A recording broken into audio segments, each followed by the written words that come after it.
Chapitre 3. Si je n'avais pas visité cette maison. Une petite annonce m'a attirée vers une maison toute proche, à quelques rues de la nôtre. Je savais que c'était trop cher, beaucoup trop cher pour nous. J'y suis allée par curiosité, comme on dit, pour voir ce qui se cachait derrière ce haut mur, le long duquel nous passions fréquemment. Ce fut un choc, un éblouissement. Aucun critère ne comptait plus d'un coup, c'était là, c'était obligé, il faudrait que ce soit là. Mais nous n'avions pas l'argent. Je me souviens de tout ce verre, des grands arbres et des balançoires. Je me souviens de pivoines qui ployaient sur leurs tiges. À l'intérieur, c'était sombre et charmant. Le bois de l'escalier craquait, qui tournait d'un quart avec une lampe lustrée. Puis les 4 chambres au premier, tapissées d'un tapis d'un autre âge, et une salle de bain rococo. En parcourant l'immense jardin, en visitant l'appentis vers la clôture du fond avec tous les regrets qui m'étranglaient, puisque j'avais compris que cette propriété n'était pas faite pour nous, j'ai aperçu qu'il existait, dans l'angle caché derrière la haie, une autre maison, plus petite, plus modeste, dont les volets à la peinture écaillée étaient clos, une maison à l'abandon qui disparaissait dans la végétation. C'est là qu'il aurait fallu me taire. Une maison à l'abandon que j'aperçus dans l'angle mort, comme ces ruines qu'on découvre ensevelies sous le lierre à l'orée d'une forêt, probablement hantée, qui respire l'humidité, le salpêtre et les histoires malsaines, ces bâtisses grossièrement barricadées qui contiennent encore la peur des nuits d'orage, des bûches à moitié calcinées dans la cheminée, des bris de verre et des papiers anciens qui jonchent le parquet, qui rebutent les gens normalement constitués. C'était plus fort que moi, j'ai demandé. La dame m'a dit que cette maison-là appartenait à son frère et qu'il n'était pas vendeur. Elle m'a laissé entendre qu'il y avait un lien avec la guerre. Jean Moulin y avait organisé des réunions. J'ai oublié de préciser que nous étions sur la commune de Caluire, qui jouxte le 4e arrondissement de Lyon, Caluire et Cuire, la ville où Jean Moulin a été arrêté. Elle m'a raconté une histoire de parachutiste anglais que sa famille aurait caché dans la cave et d'armes enfouies au fond du jardin. Elle a fait un geste de la main qui désignait vaguement la terre sous un conifère. Elle a également évoqué les munitions que ses parents dissimulaient dans son couffin quand elle était bébé et les pains de savon que la famille stockait à des fins explosives. Le frère de cette dame habitait Nice. Il ne vendait pas, non. Il ne servait à rien d'insister. N'importe qui aurait fui, aurait détourné le regard de cette maison dont l'histoire laissait supposer une présence d'ondes néfastes. N'importe qui aurait laissé ces 4 murs soigneusement refermés sur leur passé. J'ai fait tout le contraire. J'ai été comme aimantée par cette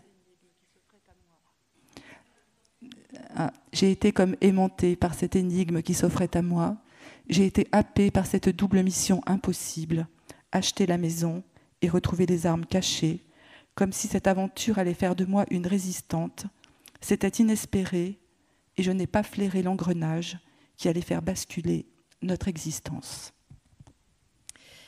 Merci. Lecture de Brigitte Giraud, invitée aujourd'hui de ce grand entretien pour Les Beaux Jours. Est-ce que vous êtes bien? Est-ce qu'on se voit bien? Est-ce que vous voulez vous caler un peu au fond du canapé?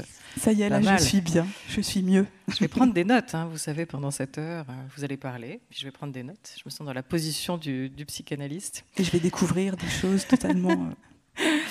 Brigitte Giraud, elle est écrivaine, et ça, vous le savez, elle a obtenu... en 2022, l'année dernière, le prix Goncourt pour ce roman dont elle vient de nous lire un extrait, Vivre vite. Elle était précédemment journaliste et libraire. Elle a aussi été éditrice. Elle est aussi une grande lectrice et une mélomane. Ça, vous allez le découvrir au fil de notre discussion, si vous ne le savez pas déjà, à la lecture de ses livres qui sont ponctués de références musicales. Elle a aussi écrit notamment un texte pour Rachid Taha, un an après la mort de cette figure amie du rock rail des années 80. On va citer d'autres de vos livres, peut-être L'amour est très surestimé, paru chez Stock, qui était votre premier éditeur et qui a été Goncourt de la Nouvelle il y a 15 ans. On peut citer aussi Nous serons des héros, Avoir un corps, Jour de courage, ou Un loup pour l'homme, qui est un des livres les plus importants pour vous, qui a beaucoup compté et que vous qualifiez d'ailleurs de livre somme de toutes vos obsessions. Alors nous verrons lesquelles au fil de cette discussion. Vivre vite, c'est votre dernier roman, paru chez Flammarion.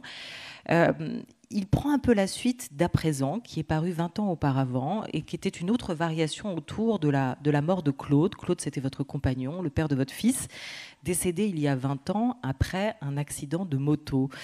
Brigitte Giraud, Vivre vite, quelle place particulière a ce livre-là pour vous? Quelle signification?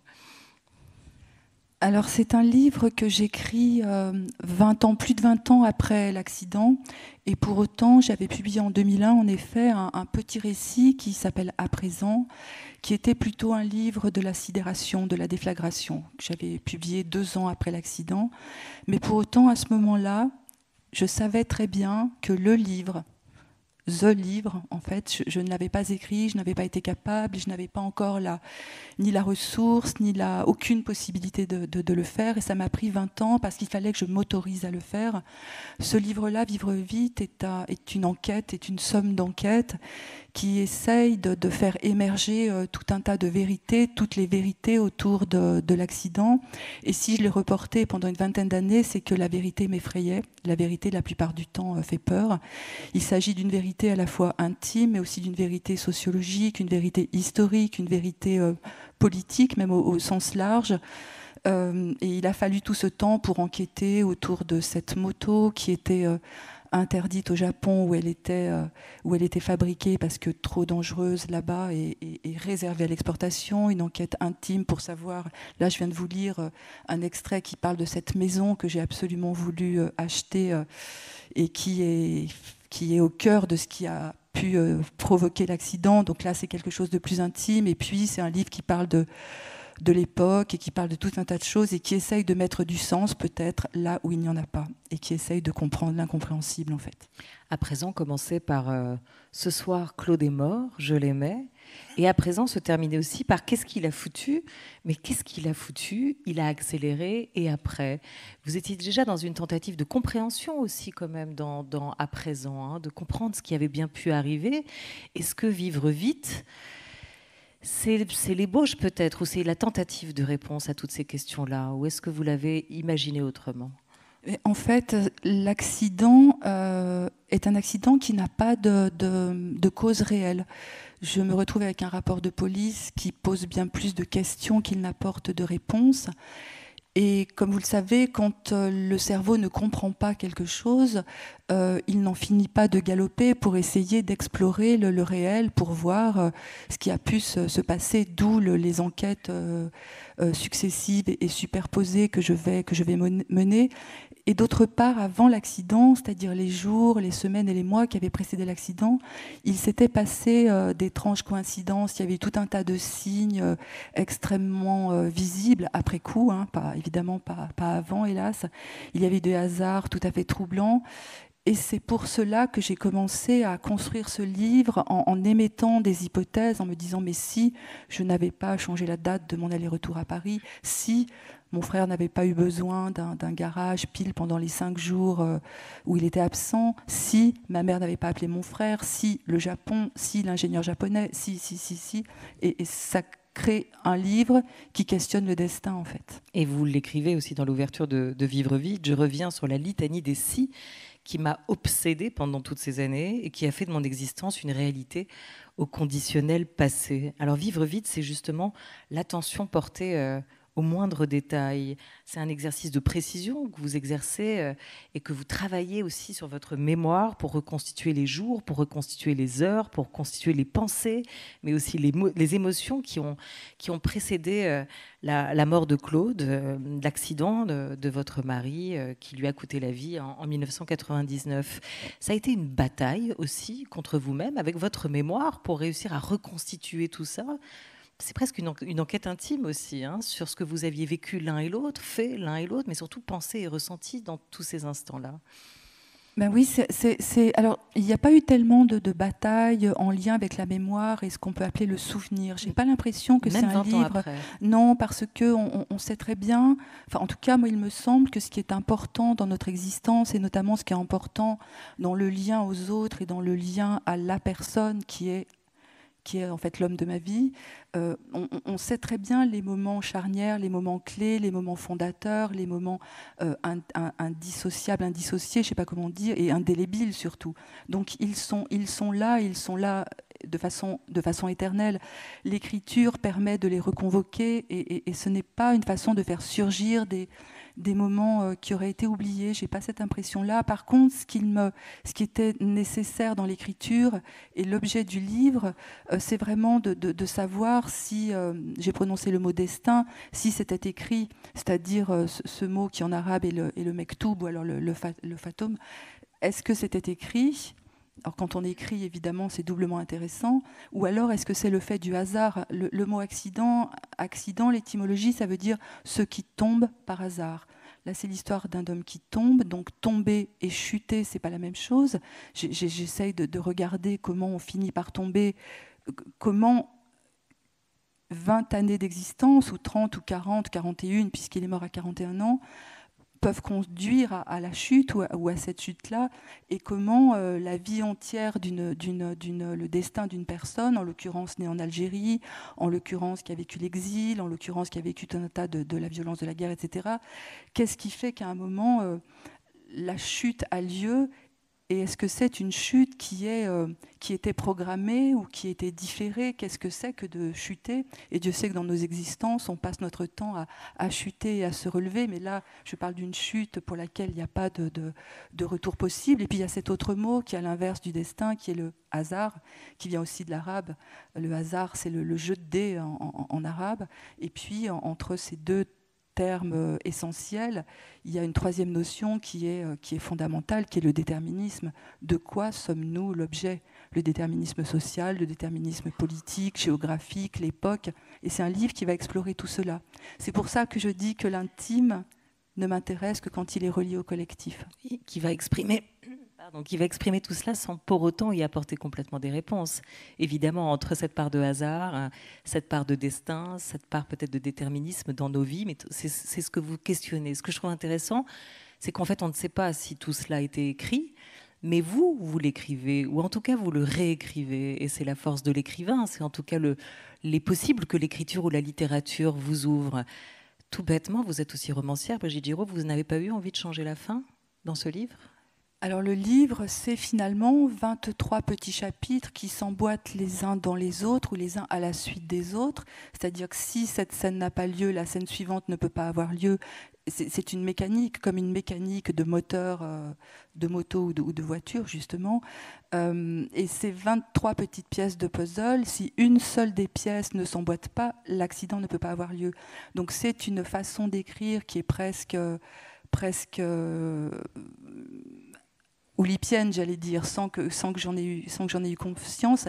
Et finalement, après coup, je me rends compte que j'ai essayé de donner peut-être une dernière chance pour que l'issue soit différente. Et l'Oulipo, c'est la contrainte. Donc vous avez écrit sous contrainte. Oui, sous double et triple contrainte. Absolument. Et vous avez parlé de je me rappelais plus que j'avais écrit cette phrase ou que je l'avais gardée. Qu'est-ce qu'il a foutu ? En fait, il y a un mystère qui reste et qui est ce qui fait écrire aussi. C'est le mystère de la chose qui finalement ne sera jamais résolue, qui est le mystère de l'autre. Et l'autre, la personne qu'on aime, on aime aussi son mystère. L'amour ne peut s'abreuver qu'au mystère. Si on sait tout de l'autre et si on comprend absolument toutes les décisions ou même les décisions inconscientes de l'autre, ça enlève une part d'énergie dans le fait d'aller vers l'autre. Pourquoi l'autre, à un moment, se met en danger, consciemment ou pas. Ça, c'est toute l'histoire de l'humanité aussi, la mise en danger. Qu'est-ce qui fait qu'à un moment, on prend une moto qui n'est pas à soi, qui est interdite entre guillemets, et qu'est-ce qui se passe ?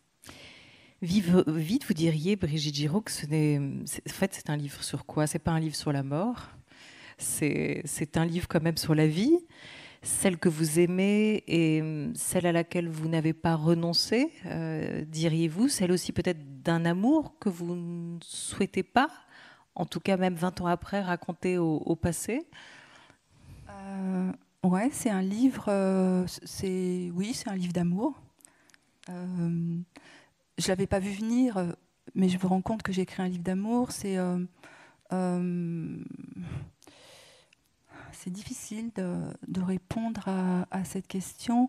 C'est un livre qui parle de la vie, évidemment, c'est le portrait d'un homme, c'est un livre qui parle de nos choix, en fait. C'est un livre qui parle, j'ai l'impression, de nous tous, des choix qu'on est amenés à faire, des grands choix, comme est-ce que je m'installe avec l'homme que j'aime, est-ce que je reste dans cette ville, est-ce qu'on change de quartier, est-ce qu'on a un enfant, et puis des petits choix qui sont des petits détails, micro-détails de la vie quotidienne, qui sont autant responsable dans la façon dont la vie va basculer ou pas. C'est-à-dire, est-ce que j'y vais en voiture ou en train? Est-ce que je passe par tel boulevard ou tel autre? Est-ce que j'appelle ma mère pour lui dire « Maman, j'ai les clés à l'avance ». Quel est ce mystère qui fait qu'une fille de 35 ans va appeler sa mère pour lui dire quelque chose d'aussi peu important? J'essaye d'explorer aussi ce qu'est le téléphone, ce qu'est la technologie, ce que sont nos micro actions et décisions à chacun des moments de nos journées. Donc c'est un livre qui parle de ça, en fait. Et pour moi, il y a un autre mystère, c'est que s'est-il passé, au fond, durant ces 20 années, entre à présent et entre vivre vite? Qu'est-ce qui s'est passé dans votre vie, en vous-même, durant ces 20 ans, dans cet intervalle, pour que vous vous sentiez prête 20 ans après, que vous ayez peut-être à la fois envie d'y revenir, que ça s'impose à vous? Il s'est passé que pendant ce temps-là, comme je remettais ce livre à plus tard, comme ce livre me faisait peur, j'avais peur de le rater, en fait. J'avais peur de passer à côté et puis j'avais peur de ne pas être à la hauteur.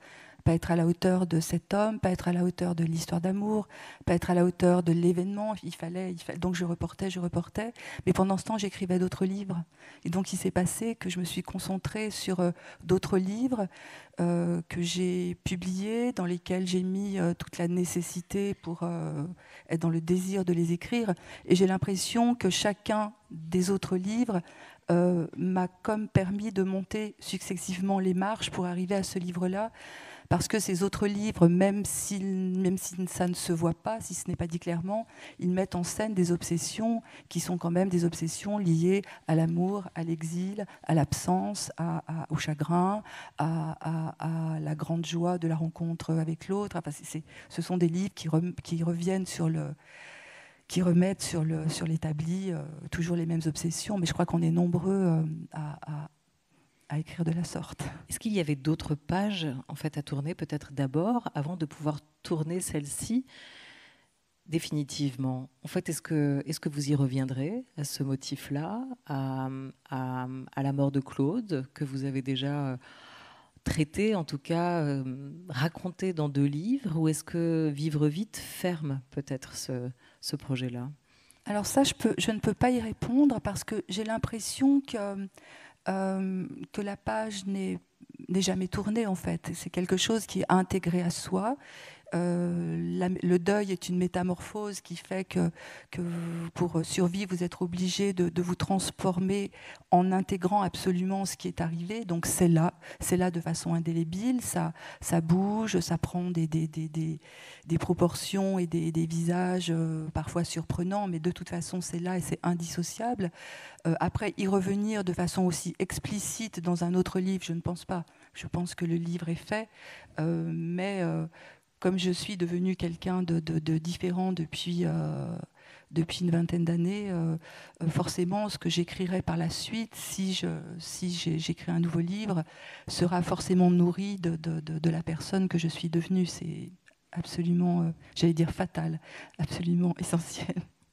Vivre vite, c'est aussi un titre sur la question de l'accélération, de la décélération, de la vitesse. Et du coup, je me demandais, est-ce qu'on vit plus intensément, pensez-vous, Brigitte Giraud, dans les livres, dans l'écriture? Ah ben oui, moi j'ai l'impression que le fait d'écrire, ça permet non seulement de vivre plus intensément, mais de vivre 2 fois.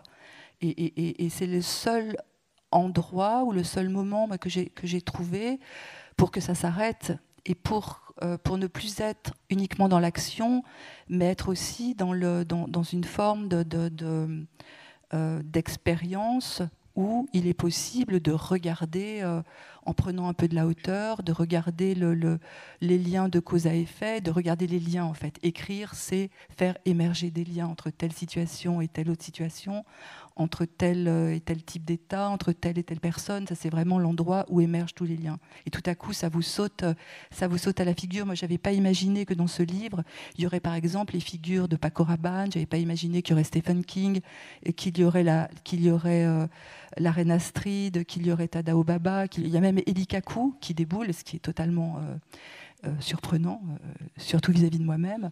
Mais écrire, c'est vraiment ça, c'est tout à coup faire émerger ce qui fait lien et ce qui permet finalement de créer une communauté autour d'un deuil qui n'a pas de sens et qui laisse, oui, absolument seul, absolument esseulé, oui. Et il a été écrit vite, ce livre, donc il a mis du temps à exister, il a mis du temps à naître, il a mis du temps à arriver, mais est-ce qu'il a été écrit d'un seul jet ? Alors, pour commencer à l'écrire, il a fallu que j'aie la forme. Ce qui a déclenché l'écriture, c'est quand j'ai dû, 20 ans après, être dans la situation de devoir quitter cette maison. Ce que je viens de vous lire, cette maison, j'ai fini par l'acquérir, etc. Finir par l'apprivoiser, finir par la rénover, finir par m'y sentir un peu moins mal, on va dire, un peu mieux. Et puis les promoteurs prennent le quartier. C'est un livre qui parle du libéralisme, de cette cruauté du libéralisme via le biais des promoteurs. Et au moment où je sais que je vais devoir quitter cette maison, ça crée un tel déséquilibre chez moi qu'il va falloir que ça me permet d'entrer dans le... Je cherchais le livre, ça faisait une vingtaine d'années que je ne trouvais pas la clé ou la porte d'entrée, pour le dire comme ça. Et là, j'ai vraiment l'impulsion de départ, parce que, comme vous savez, quitter un lieu, et notamment quitter une maison, ça veut dire qu'il faut réaliser tout un tas de tours de force. Il faut être capable déjà de trier les objets, y compris les objets de l'autre. Il faut être capable de faire des cartons. Il faut être capable de se séparer de ces objets et puis de vous projeter vers l'ailleurs. Donc ça veut dire qu'il faut être assez fortiche. Et l'écriture m'a permis de me propulser vers un horizon qui était envisageable. Dieu, que cette histoire finit mal, Brigitte Giraud, on n'imagine jamais très bien qu'une histoire puisse finir si mal, quand elle commence si bien surtout. Hein. Ouais. Le courage des oiseaux. Oui, ça c'est Dominica. Oui, c'est Dominica ces mots sont un partenaire fondamental. Dominica, Le courage des oiseaux, 91-92 pour cette chanson qui 1992, La Fossette. Longtemps habité, occupé, en tout cas entouré, tous les deux avec Claude. Et puis vous aussi, vous continuez à l'écouter. Dominica, c'est l'ami parce que vous l'avez rencontré depuis. Et puis c'est un écrivain. Alors il a commencé par des paroles de chansons. Et puis à un moment, il s'est dit que peut-être il avait envie de plus, mais pour ça il lui manquait le courage, peut-être ce courage des oiseaux. Nicolas Laffitte a rencontré Dominique A. On l'écoute. Le plus gros point de dissension entre les deux, c'est que quand j'écris des chansons, je me mets très peu en scène, je parle très peu de ma vie, je fictionnalise au maximum. Il y avait juste une chanson qui faisait exception. Il y a une chanson notamment qui s'appelait Rue des Marais, qui fait vraiment référence à ma petite enfance. Et à la fin de cette chanson, je chante « Un jour, j'écrirai tout quand je serai visé ». Et pour moi, c'était comme un rendez-vous qui était donné avec un livre à écrire. De ce fait-là, tout ce que j'ai écrit en prose relève de l'autobiographie en général. Donc c'est pour moi ce qui fait que je vais me diriger vers l'écriture en prose, c'est la volonté de raconter à un moment donné une chose de ma vie, ou un épisode, ou une période. Utiliser ma vie comme un matériau pour écrire. Eh bien, c'est quelqu'un qui, comme dans la vie, hein, quelqu'un de tout à fait agréable, diplomate dans son quand elle a quelque chose d'un peu, voilà, qui peut être un peu pas blessant, parce que c'est pas le cas, mais on sait bien quand on est auteur, on est toujours un peu susceptible, mais ferme. Une grande délicatesse dans la façon d'amener. Moi, elle m'a vraiment guidé. Elle n'a pas écrit le livre à ma place. Elle m'a aidé à le débusquer, mon bouquin. C'était très déstabilisant, hein, mais elle m'a appris, tout simplement. Je perçois mieux maintenant les enjeux de l'écriture d'un livre, tout simplement. Et ça, avant, je ne savais pas le faire. J'aimais beau. C'est une approche très fine, délicate et ferme. J'ai trouvé que c'était un de ses plus forts. Je le lui ai fait savoir rapidement. Déjà, je l'ai lu d'une traite. Et je trouvais, alors j'espère que je ne vais pas te choquer en disant ça, mais qu'il y avait une forme un peu de joie mauvaise à s'autodénigrer ou à se mortifier, mais avec une forme d'humour une écriture pour ce coup-là un petit peu différente, et que c'était passionnant, que le procédé était passionnant, on suivait ça vraiment comme une enquête, véritablement, en oubliant qu'on en connaissait les tenants et aboutissants. Et je trouvais qu'il y avait vraiment ce regard sur elle-même assez cruel. Quand je lui ai dit, ça l'a un peu troublé. Elle dit, ah oui, tu trouves, je me posais des questions par rapport à ça, j'espère que c'est pas trop justement un auto-dénigrement qui serait un peu, comment dire, un peu poseur, quoi, en quelque sorte, ce qui n'est pas du tout le cas. Mais il y a une forme de cruauté envers elle-même, je trouve, dans le livre, qui m'a frappé. Là, pour le coup, musicalement, dans le tempo, c'est un livre qui, au diapason de son titre, va vite. Dominique A, ce sont des mots juste pour vous. D'abord, c'est vrai que vous l'écoutiez, puis vous l'avez rencontré, et enfin, vous l'avez édité. Y revenir et regarder l'océan, 2 livres que vous avez donc édités quand vous dirigiez la collection La Forêt chez Stock. Alors, c'est intéressant ce qu'il dit, parce que c'est vrai que dans ce livre, vous n'êtes pas, dans Vivre vite, vous n'êtes pas toujours tendre avec vous-même. Lui, il dit cruel. Est-ce que vous avez le sentiment, vous, d'avoir été sévère contre vous-même, peut-être plus que vous ne l'êtes avec les autres, ou que vous ne l'auriez été avec les autres dans une situation comme ça?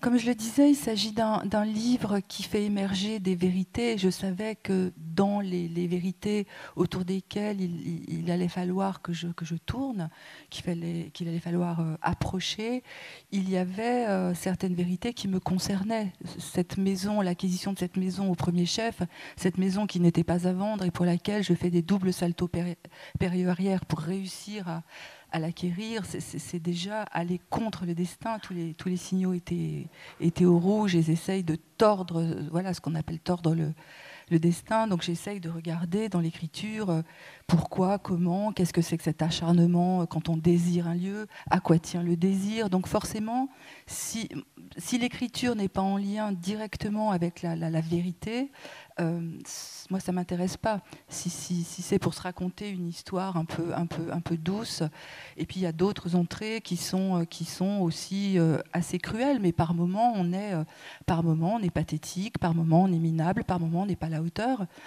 J'imagine qu'on partage tout cela, et l'écriture c'est aussi l'endroit où on peut regarder cette phase-là. Mais Dominique m'avait dit ça, il avait vu ce qu'il vient de dire, qu'il appelle l'auto-acharnement, et ça m'avait vraiment surprise, ça m'avait inquiétée, parce que j'ai l'impression qu'il y a beaucoup d'ironie, et que la distance ironique permet de ne pas être trop plaqué à ce sentiment-là. Oui, puis on a le sentiment que dans le livre, vous êtes finalement un peu comme il vous décrit aussi, c'est-à-dire plutôt à la fois diplomate, même avec vous-même, et ferme, quand vous avez des envies qui s'imposent. Cette maison, c'est plus qu'un caprice, c'est en tout cas, sur le moment, un élan, obsession. Un désir de vie. Oui. C'est un livre qui parle beaucoup de nos obsessions aussi. C'est ça. Mais qui font aussi avancer dans la vie, et qui peut-être après coup vous a donné envie, le sentiment de cette marche arrière. Autodénigrement, le mot est peut-être un peu fort. Allez, on signera là-dessus, on s'arrêtera, il n'est pas là de toute façon, donc il ne peut pas réagir, donc on en profite. Vous racontiez l'importance pour vous de personnages, de voix comme celle de Dominica, qui incarne aussi, on imagine peut-être des thèmes communs, des choses qui font écho avec ce que vous ressentez dans ces musiques, une certaine fragilité qu'il peut avoir, hein, et une force aussi d'ailleurs à la fois. Il est assez double, hein, pour ça, Dominica. Oui, c'est vraiment l'incarnation de la fragilité et de la puissance. Et ce que j'aime beaucoup dans la musique et dans la façon d'être présent aussi sur scène de Dominica et dans ses paroles, c'est le rapport à ce que j'appelle la retenue. C'est-à-dire qu'on sent qui a une réserve de puissance et de rage et de l'autodénigrement. C'est pas mal pour lui aussi, hein, je vais l'appeler, je vais lui en parler. Et ce que j'aime beaucoup, c'est cette façon de se retenir. J'aime beaucoup cette phrase de Camus qui dit « Un homme, ça s'empêche ». Et j'ai toujours cette phrase en tête. Enfin non, je ne l'ai pas toujours en tête, mais il se trouve que c'est une phrase qui me convient bien, de s'empêcher, de ne pas tout lâcher, de ne pas tout donner tout le temps. Et cette réserve de puissance, quand elle concerne le rapport à l'art, à la musique, à tout un tas au dessin, à la littérature, tout un tas de choses, j'aime beaucoup le fait de cette délicatesse-là qui fait qu'on ne va pas au bout de la rage. Et chez Dominique, c'est ce qui fait une partie de sa... Comment dire ça, de sa sensualité. Voilà, oui, sensualité. Vous n'êtes pas vous n'êtes pas musicienne, hein? Pas du tout. Pas du tout. Mais pourtant vous êtes. Ouais. Vous êtes une grande mélomane. En tout cas, vous écoutez énormément de musique aussi. Presque boulimique, hein, on le sent aussi dans l'écriture de vos livres. Pourquoi? Quel lien vous entretenez avec la musique? Qu'est-ce qu'elle représente pour vous? La musique, c'est d'abord ce qui m'a reliée, là je le découvre en vous parlant sur le divan, c'est ce qui m'a reliée à mon père quand j'étais enfant et ado. On regardait, chaque fois que l'occasion se présentait, la variété française dans des émissions que je trouve aujourd'hui assez terrifiantes, mais qui me passionnaient à l'époque, donc Patrick Juvet, etc. J'adorais ça. Et puis je rencontre... l'homme de ma vie, qui lui était vraiment sur quelque chose de beaucoup plus, c'était le moment du punk, de la new wave, etc. Donc là j'ai basculé, j'ai quitté le père pour rencontrer l'autre homme de ma vie, on va dire, et donc le lien et le goût musical a radicalement changé. Et donc la musique était aussi ce qui nous reliait très fort avec Claude, parce que lui, c'était sa profession, il était journaliste musical, il dirigeait la discothèque municipale de Lyon et notre quotidien était fait d'écoute, de découverte, de concerts et de transmission. Donc c'était vraiment au cœur du quotidien, totalement intégré.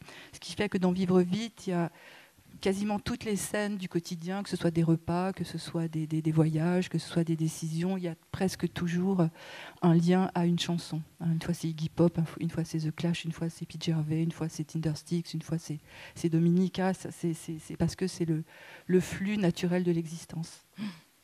Alors, il avait des très bonnes oreilles, il écoutait, il aimait la musique. Est-ce qu'il était bon lecteur? Parce qu'il faut quand même raconter cette scène. C'est à lui que vous faites lire, Claude, votre premier manuscrit, celui que vous allez apporter à Paris pour essayer de trouver ou pour rencontrer un éditeur. Et à ce moment-là, il vous dit « Ouais, c'est pas mal ». Un peu rude, hein, pour un premier mot, un premier encouragement. Vous espériez qu'à ce moment-là, il vous dise « C'est magnifique, ma chérie, génial, une écrivaine aînée ». Oui, c'est vrai. Écrire un livre a évidemment symboliquement tellement de fonctions, entre guillemets, et c'est vrai que donner un manuscrit pour la première fois à son amoureux, c'est une façon de vouloir l'épater plus. C'est déjà acquérir une maison pas à vendre, alors là c'est l'épater énormément. Mais alors ensuite, ou avant, c'était concomitant en fait, écrire un manuscrit jusqu'au bout avec une chute. Enfin, ce livre-là qui s'appelle La chambre des parents, je trouvais que la chute était assez réussie. Enfin, on est faible, hein, mais voilà.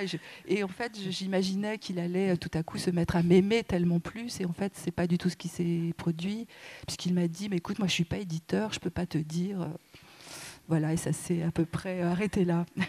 Il a dit c'est pas mal. Et l'éditeur, le vrai, il a dit quoi? L'éditeur, le vrai, alors c'était Jean-Marc Roberts, parce que j'avais envoyé par la poste à différentes maisons d'édition. Et il m'a dit très peu de choses au téléphone. Il m'a dit, voilà, moi je vis à Lyon, Jean-Marc Roberts vivait à Paris, bien sûr. Et il m'a dit, demain matin, 11h, dans mon bureau, c'est possible? J'ai dit, mais oui, j'arrive tout de suite. Et voilà. Mais il m'a pas dit, après, il m'a dit des choses dans son bureau. Mais ce qui a été très important avec Jean-Marc Roberts, c'est ce qui a créé la véritable complicité, parce qu'un éditeur, c'est quelqu'un en qui vous avez confiance et avec qui vous allez pouvoir accepter de retravailler. Dominique en a parlé un peu. il a pointé tout de suite les 2 ou 3 passages qui n'étaient pas aboutis, qui étaient mal foutus, la fin qui n'était pas tout à fait réussie, contrairement à ce que j'imaginais.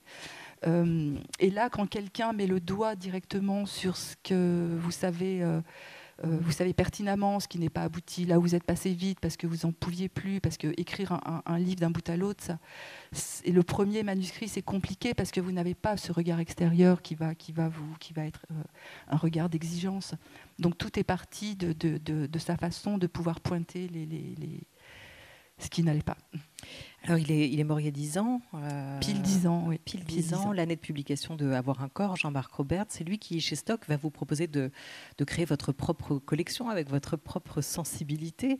Et c'est là que vous avez édité, notamment Dominique A. On le disait, quelle éditrice vous êtes ? Vous donnez le courage, justement, aux écrivains ou aux non-écrivains, comme était Dominique A. à ce moment-là. Ça veut pas dire qu'il n'écrivait pas puisqu'il écrivait ses chansons, mais en tout cas de se lancer, comme il le disait, dans la prose, dans le roman. C'est aussi ça, pour vous, éditer, ça tient d'abord à ça, encourager ? Moi, j'aime beaucoup le rapport à l'accompagnement. Alors, Dominique, c'est un peu une exception parce que je le connaissais et c'est le seul à qui j'ai demandé un texte. Et j'ai reporté plusieurs années avant d'oser lui demander un texte, parce que quand vous demandez un texte à quelqu'un, vous avez une double responsabilité. Je me disais, si jamais il me donne quelque chose qui est vraiment très très très éloigné de ce que je pourrais attendre, c'est très compliqué après de réduire le grand écart. Mais sinon, je lisais des manuscrits reçus par la poste, la plupart du temps de jeunes auteurs qui n'avaient pas encore publié. Et ce que je trouve très intéressant, c'est de voir le texte à l'intérieur du texte, de se dire là, le texte est là. Moi, je le vois, peut-être que l'auteur ne le voit pas encore, mais c'est comment aider l'auteur à, la plupart du temps, c'est à faire de la place pour qu'il émerge. C'est comme un arbre qui va émerger dans une forêt, ou comme dit Picasso, le cheval qui va émerger dans le bloc de marbre. Ça, c'est vraiment important.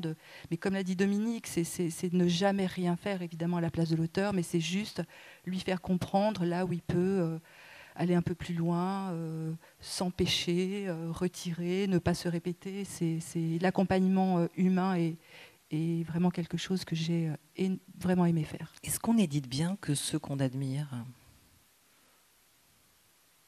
Je ne sais pas. Alors, quand on reçoit un premier manuscrit, enfin un manuscrit d'une personne qui n'a pas encore publié, on n'est pas forcément dans l'admiration, mais on est dans la... il y a un rapport au mystère, justement. On est il y a une forme d'étonnement, de grand espoir, et puis de très bonne surprise, de se dire « Ah, là, il y a une voix ». Et un éditeur est quelqu'un qui est à la recherche d'une voix qu'on n'a pas entendue 50 fois, une façon de dire, une façon de mettre en abîme ou de mettre en lumière qui surprend. C'est d'être surpris. Avant tout, c'est d'être surpris. On a un premier invité qui va nous rejoindre sur le canapé, sur le divan, sur le sofa. C'est Didier Castinot qui était avec nous, qui est professeur de lettres ici à Marseille, toujours ou pas ? Toujours. Bah oui, toujours. Et écrivain qui a publié un premier roman, Après le silence, chez Liana Lévy, sur vos conseils. Vous ne l'avez pas édité, vous ? Alors, j'avais reçu le roman de Didier Castinot par la poste, que je voulais éditer par un concours de circonstances dont ce serait trop long à expliquer. Je n'ai pas pu le faire et finalement, je l'ai conseillé à une autre maison. Didier Castinot, bonjour. Bonjour. Alors, elle vous adore. Elle vous adore. Enfin, vous voulez que je le répète 3 fois. Elle vous adore et elle va nous dire pourquoi. Brigitte Giraud, pourquoi avoir eu envie d'avoir aussi avec nous Didier Castinot aujourd'hui ? Est-ce que vous diriez l'un et l'autre que ce qui vous a rapproché, c'est d'abord peut-être une histoire d'affinité littéraire, avant peut-être un passé, une jeunesse, non pas commune, mais avec des ressemblances. Est-ce que ça a commencé entre vous, les premiers dialogues sur des affinités littéraires ? Alors, Didier, non, je crois pas du tout d'accord. Je crois pas. Non. Mais en écoutant la Brigitte, il y a plein de choses que je partage sur les silences qu'on essaie de combler, sur le vide qu'on essaie d'affronter, sur le rapport à l'autre. Je me disais, mais c'est fou, je ne m'étais pas rendu compte qu'il y avait tant de points communs. Mais non, ce qui nous lie, je pense, c'est peut-être notre exigence par rapport à l'écriture, par rapport à cette idée que c'est une question quasiment de vie ou de mort, quoi. C'est une lutte contre la mort aussi, parfois, l'écriture. Il me semble, et je retrouve ça dans ce que tu fais. Et voilà, quoi. Après, bon, c'est plus complexe. Oui, c'est des thématiques qui reviennent, des obsessions qui reviennent. Que dire, je ne sais pas. Moi, tu peux répondre à ça, En fait, on s'est rencontrés très longuement après que j'ai lu Didier. Hein. Ça a d'abord été dans le silence qui m'est arrivé sous forme de manuscrit. On s'est connus après. On s'est connus après, on ne se connaissait pas du tout. Et voilà, j'ai trouvé dans ce manuscrit tout un tas de choses qui me parlaient déjà l'écriture, déjà le rythme d'écriture, la voix, le rapport, en effet, c'est la mort du père, c'est le monde ouvrier, c'est le rapport au silence, c'est les choses qui ne sont pas dites, et puis un univers, surtout un univers qui se déploie. Et tout m'a vraiment, tout m'a parlé. Didier Castillo, comment écrire au plus juste? C'est une question peut-être commune pour vous deux, au plus juste, c'est-à-dire au plus près de soi, mais aussi au plus près des autres, au plus près de l'époque. Ça prend beaucoup de temps, c'est beaucoup de doutes, quoi. On ne sait pas si c'est juste quand on écrit au début. Et même après, quand il y a les autres romans qui sont publiés. Quand on est dans ce travail d'écriture, moi, enfin en tout cas, en ce qui me concerne, j'écris beaucoup, sachant que j'écris mal. Et j'effacerai, et je reviendrai, et j'écouterai ce que j'ai écrit, et j'essaierai de trouver la justesse. C'est un peu comme ça que je travaille. Je ne suis pas le seul à faire ça, mais il y a beaucoup de ça. Il y a beaucoup de doutes, oui, pour essayer d'être au plus juste, sans être sûr jamais d'y être parvenu, même quand le livre est publié. Vous avez un peu les mêmes réflexes d'écriture, hein, d'épurer, de couper, de raturer aussi, hein, Brigitte Giraud, pour arriver à une forme simple, une forme fluide aussi qui vous convienne, à ce rythme que vous recherchez. Oui, fluide, mais avec un rythme, avec quelque chose qui fait avancer, quelque chose qui porte à la phrase suivante et à la phrase suivante, avec des silences, avec des ruptures de ton, avec... Oui, une forme de mécanique qui est parfois longue à obtenir, mais chaque livre a sa mécanique différente et son écriture différente. Si je peux me permettre aussi, excuse-moi, c'est que, bon, moi, en ce qui me concerne, je suis particulièrement marqué aussi par les voix et le théâtre en particulier. L'écriture dramatique m'intéresse immensément. Et c'est vrai que j'écris, et je m'en suis rendu compte sur le dernier roman, avec des répliques telles qu'elles ont été prononcées sur scène, en tête. Des inflexions, et effectivement cette dynamique et cette mise en scène du corps, de la représentation, j'aime bien arriver à cette mise en scène du corps dans les romans, quoi. Je pense que je travaille beaucoup là-dessus. C'est pour ça que je travaillais sur la boxe dans le dernier roman, quoi. Aux éditions Les Avrils, hein, ça c'est le dernier roman. Il y aura une lecture demain? Non, il y a une rencontre. Rencontre, lecture demain, oui. Dans le cadre du festival Au les Beaux Jours, sur ce dernier livre. Juste en citer un autre, Monsieur le Prince, Rue Monsieur le Prince, pardon, qui était le titre de votre roman paru en 2017. Et là, vous aviez un narrateur, Hervé. Oui. Hervé qui revient sur un événement qui a été marquant pour lui dans sa jeunesse. Et je crois que c'est un livre, Brigitte Giraud, qui vous a aussi beaucoup touché. C'est sur l'année 1986, on est en pleine poussée de fièvre étudiante au moment des manifestations contre la loi de Vaquet. Et dans la nuit du 5 au 6 décembre, Malik Oussekine meurt, il va mourir sous les coups de la police, au 20 rue Monsieur le Prince, justement, d'où le titre de ce livre. Vous aviez 26 ans, Brigitte Giraud, en 86, j'ai fait le calcul. Vous n'étiez pas à Aix, comme Hervé, le narrateur de Didier Castillo, mais peut-être déjà à Lyon à cet âge-là, où vous étiez installé après être né en Algérie, après avoir grandi dans une commune de la ceinture lyonnaise. Vous avez tous les deux, et on imagine qu'il y a un peu de vous, beaucoup de vous, dans ce narrateur Hervé, mais peut-être pas du tout, en tout cas. Si, forcément, parce que moi, je participais justement à ces manifestations étudiantes. J'étais plus spectateur quand même. Et de ces manifestations, je faisais mes études. Et par contre, la mort de Malik Oussekine a vraiment été, pour toute une génération, un événement historique notre événement historique, notre histoire. Mais là, tout de suite sur le moment ou rétrospectivement? Oui, il était à nous, quoi. C'était notre combat qui était mis à mort, c'était un des nôtres qui était mis à mort, alors qu'il n'était absolument pas impliqué dans le mouvement étudiant. Et c'était cette époque aussi, voilà, il y avait eu beaucoup de manifestations contre le Front National, contre la montée en puissance du racisme, et c'était une fois de plus un jeune homme supposé étranger, alors qu'il était français, qui mourait sous les coups de la police. Et quand on a 18 ans, et peut-être même plus âgé, il y a quelque chose d'insupportable dans cette mort jeune, quoi. Oui, c'était la jeunesse qu'on flouait. C'était la jeunesse, et Brigitte Giraud, vous avez partagé les mêmes engagements de jeunesse, peut-être les mêmes espoirs déçus pour beaucoup, bien sûr, les mêmes colères aussi. Mais les espoirs déçus, on commence à en avoir l'habitude, en vieillissant.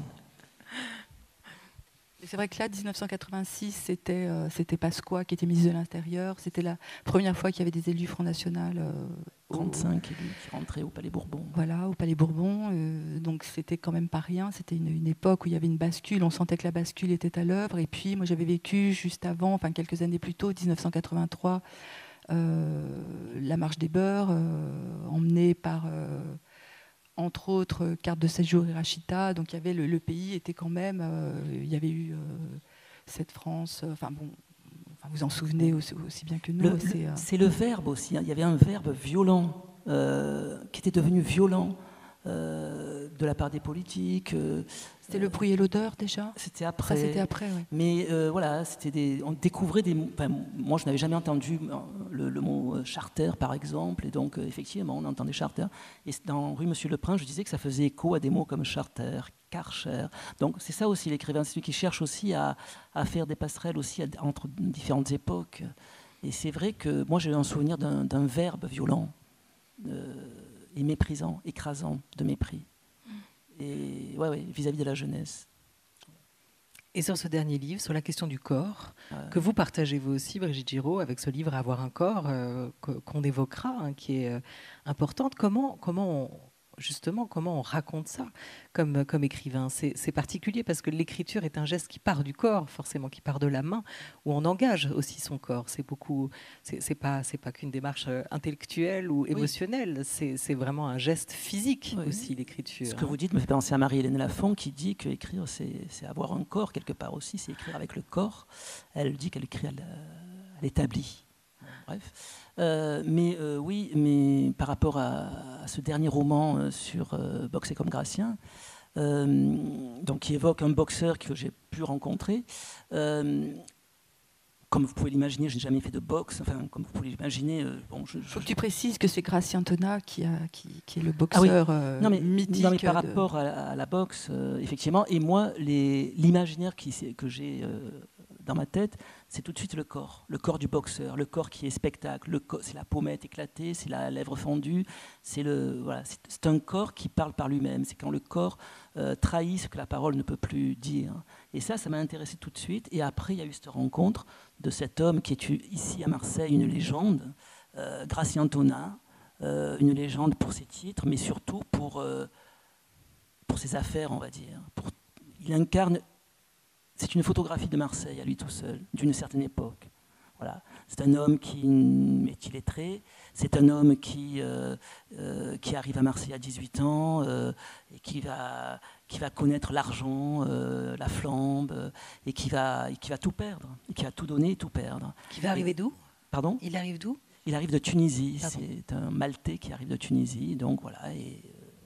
Et c'est un enfant de Marseille, quoi. Pour tous les Marseillais, vous rencontrez un Marseillais, il va vous dire, enfin, d'un certain âge, ah oui, Gratien Tonat, alors tout le monde l'a rencontré quelque part. Soit dans un magasin de bricolage quand il y a eu sa reconversion ratée, soit il tenait un magasin d'appât de pêche. Donc tout le monde a quelque chose à dire sur Gratien Tonat. Voilà, et moi j'ai voulu sonder cette légende.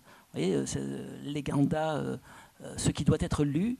Il y a une légende autour de Gratien Tonat. Et je me suis dit, mais d'où elle vient? Pourquoi moi, je connaissais son nom alors que je ne m'intéressais absolument pas à la boxe? Il y avait ça. Il y avait le corps là. Merci Didier Castillo. On vous retrouve demain à 17h30. Bavard, hein, je suis désolé. Vous n'êtes pas bavard, mais il faut que je je rende à Brigitte Giraud ces beaux jours et je rappelle qu'on vous retrouve, vous, à 17h30 demain au Conservatoire. Merci beaucoup, merci. C'est aussi une histoire d'aller-retour, hein, ce qu'on entendait à l'instant avec Didier Castinot. Et pour vous aussi, hein, parce que vous êtes l'une de ces histoires françaises. Vous êtes né, comme beaucoup de Français, en Algérie, à Sidi Bel Abbès. Et puis vous êtes venu en France avec vos parents assez jeunes. Vous avez grandi ici. Et on a le sentiment à vous lire que l'Algérie a longtemps été quand même votre part manquante. Quand est-ce que vous y êtes retourné? Parce qu'il y avait toujours cette question qui vous travaillait de d'où je viens, qui suis-je? Et peut-être il y avait cette absence-là quelque part. Vous y êtes retourné? L'Algérie, c'est une de mes obsessions, parce qu'en effet, c'est une part manquante, mais c'était aussi peut-être davantage une part mystérieuse et troublante pour mon père, qui a été appelé en Algérie. Et j'ai publié un roman qui s'appelle Un loup pour l'homme, qui pose la question du retour, mais pas tant du retour retourné en Algérie, que son retour à lui, quand il avait 24 ans, après qu'il a passé 2 ans en tant qu'appelé du contingent, infirmier dans un hôpital militaire. Et comment on revient de ça? Est-ce qu'on revient et dans quel état, et qu'est-ce qui se passe? Et donc il y avait eu un long et lourd silence pendant toute mon enfance et mon adolescence. Et j'ai voulu essayer de percer ce mystère en parlant avec mon père et en écrivant ensuite Un loup pour l'homme. Donc c'est le retour dans ce sens-là, avant que ce soit le retour moi, physiquement, ouais, pour aller voir où j'étais née, puisque j'étais vraiment trop jeune pour me souvenir de à quoi ressemblait Sidi Bel Abbès. Alors peut-être juste comme vous avez ouvert ce livre, Un loup pour l'homme, et qu'il est très très important pour vous, ce livre, ce roman que vous avez d'ailleurs dédié à vos parents. Votre père, comme jeune appelé, il a réellement vécu cette guerre, la guerre d'Algérie, qui n'avait pas de nom encore à ce moment-là, de la lucarne, de la fenêtre d'un hôpital militaire où il était infirmier. Et il l'a vécu, non pas en la faisant la guerre, mais par le récit traumatique des blessés qui étaient amenés ici, amenés là, dans cet hôpital. Il va donc jamais aller au combat directement, il ne sera pas sur le théâtre des opérations, mais il va vivre cette guerre en coulisses, dans cet hôpital, et il va entendre le récit. Vous l'écriviez, des soldats en pyjama, et cette formule restera, parce qu'on imagine bien aussi le choc de ce jeune appelé qui arrive là et qui entend ce qui est en train de se passer là, de toutes ces vies ravagées, abîmées par la violence de la guerre. Vous avez dit à propos de ce livre que vous vouliez ouvrir la boîte noire de ce qui s'était passé pour votre père pendant la guerre d'Algérie. Avec ce livre, vous souhaitiez ouvrir à la fois la boîte noire et, comme vous l'évoquiez, peut-être aussi mettre des mots sur son silence, parce que tout ça est resté silencieux, hein. Oui, la plupart des appelés sont restés silencieux, et on comprend bien pourquoi. En écrivant le livre, j'ai fini par comprendre pourquoi en fait ils ont été appelés sur le théâtre d'opération dont ils ne savaient quasiment rien. Ils avaient vraiment, on leur a dit très très peu de choses. On leur a dit il y a une révolte qui est à l'œuvre, et vous êtes là pour faire en sorte que cette révolte ne gagne pas, cette rébellion ne gagne pas l'ensemble du pays, ce qui est très court, hein, ça fait une phrase et demie. Et ce qui m'avait aussi vraiment happé, c'est que mon père, quand il a été appelé, a demandé tout de suite, quand il a fait ses classes, à ne pas tenir une arme. Il ne se sentait pas de tenir une arme, et donc il a demandé s'il pouvait faire une formation d'infirmier. Miraculeusement, l'armée l'a entendu, et donc c'est en tant que jeune infirmier qu'il intègre, qu'il est affecté à l'hôpital militaire de Sidi Bel Abbès. Il pense qu'il va échapper à la violence de la guerre, et au contraire, c'est là qu'il est aux premières loges, parce qu'il va au quotidien recevoir des gars de son âge, en fait, une vingtaine d'années, sur des brancards qui ont des blessures physiques et psychologiques assez importante, et je comprends après coup que ce silence a eu lieu parce que, d'une part, on ne parle pas quand il y a personne pour vous écouter, pour vous entendre. C'est comme dans un couple, hein, c'est comme dans une salle de classe, c'est comme dans une entreprise. S'il n'y a pas quelqu'un qui écoute, et la nation n'était pas là pour les écouter. Et puis il y avait évidemment quelque chose d'extrêmement honteux, parce qu'ils ont été le témoin, malgré eux, de choses terrifiantes, y compris ce qu'ils n'avaient pas commis. Mais quand on est impuissant face à la terreur, de témoin, on devient complice. Et en fait, cela a généré une honte sur plusieurs générations. Donc c'était ce silence-là que j'avais envie d'explorer. De lever la honte, en fait, ouais, en l'écrivant, et du vivant de votre père, en plus, cette histoire. Oui, je voulais le faire de son vivant, c'était évidemment c'était important. C'est pour ça qu'il y a un moment où j'ai cessé de remettre aussi, c'était ces 2 livres que je remettais, Vivre vite et puis Un loup pour l'aube, je les remettais parce que je savais que c'était les 2 pierres angulaires ou les 2 gros morceaux de mon existence. Oui. Et il l'a lu ? Oui, il l'a lu, oui, il a eu le temps de le lire et on a eu le temps d'en parler assez peu, mais il me disait très peu de choses de mon écriture, il me signifiait qu'il avait lu et j'ai eu l'impression, en fait, parce que pour pouvoir lui poser des questions et pour pouvoir m'autoriser à écrire ce livre, il a fallu que j'enquête sur la guerre d'Algérie pendant des années, pendant quasiment une décennie, et Dieu sait que c'est complexe et que c'est bouleversant, mais très, très, très complexe, et je voulais pouvoir lui poser les bonnes questions. Mais j'ai eu finalement l'impression que j'en savais beaucoup plus que lui. C'est totalement paradoxal, et je n'osais pas lui poser des questions embarrassantes. Une fille ne peut pas demander à son père des choses aussi épouvantables que je ne sais pas, est-ce que tu as tué ou est-ce que tu as vu, qu'est-ce que tu as... C'était pas possible. Donc je lui parlais de petites choses du quotidien, de petits détails du quotidien. Moi j'écris beaucoup sur la vie quotidienne. Quel type de chaussures vous aviez, qu'est-ce que vous mangiez, est-ce que la nourriture était expédiée depuis la France par bateau, est-ce qu'il y avait un cuisinier sur place, et où est-ce que tu dormais, est-ce que c'était dans le lit du haut, la couchette du bas, etc. Là, on est vraiment sur la question du souvenir dont vous parliez, que vous évoquiez tout à l'heure. Et il me livrait des bribes comme ça de souvenirs et j'avais vraiment l'impression qu'en me parlant, c'était là que ça revenait. Et là, il m'a livré des choses totalement sidérantes. Surtout une fois que le livre a été publié. Là, il a commencé à m'en parler et c'est là qu'il m'a dit les choses les plus passionnantes. Mais c'était trop tard. Pour l'éditer, pour le publier. Mais c'était mon trop tard à moi, mais pas son trop tard à lui. Son trop tard, au contraire, il est peut-être jamais assez tôt ou assez tard. Et en même temps, on comprend que toutes ces histoires sont tellement porteuses de souffrance. J'imagine qu'aucun parent ne veut transmettre ça ou ces choses-là à ses enfants. Raviver ce souvenir aussi, le souvenir de cette guerre qu'il a lui-même peut-être mis du temps, par ailleurs, à analyser. Pendant que vous parliez de la lecture de votre père de ce livre, Un loup pour l'homme, je me disais, et si Claude avait lu Vivre vite ? Et si Claude avait pu lire Vivre vite ? Alors, c'est une question que je ne me suis pas posée. Par contre, lui, il a sa version, le seul qui sait.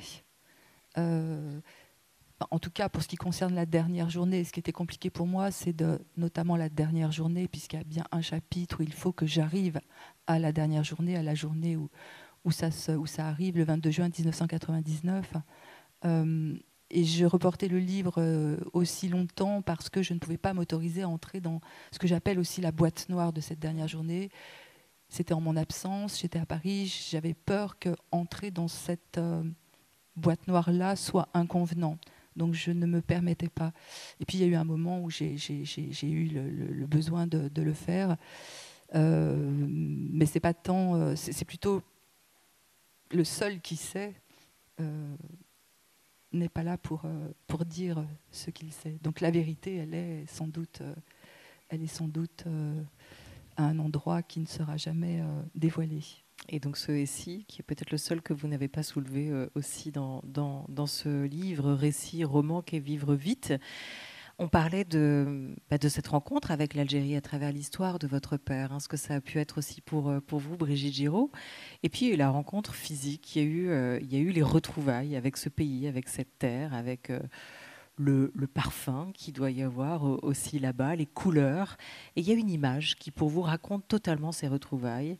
Elle est présente dans d'autres films. Elle est présente dans le film ADN de Maïwenn, qui se termine sur cette image, cette entrée dans le port d'Alger. Elle est présente aussi dans le très très beau film du Brésilien Karim Ainous, je ne sais pas si vous avez pu le voir, Marin des montagnes. Et elle est aussi présente dans ce film-là. Il part sur les traces aussi de son père algérien. Il a grandi, lui, au Brésil. Et il fait ce voyage retour. En fait, il part de Marseille en bateau jusqu'à Alger. Et elle est présente aussi, cette arrivée dans le port d'Alger, dans un clip de The Blaze, un groupe d'électro français. Le clip s'appelle Territory. Et je vous propose qu'on ouvre sur cette entrée dans le port d'Alger.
we shed some tears of love now, like a desert in the rain. When some of the dead are waking up, yeah. There's nobody like my moon.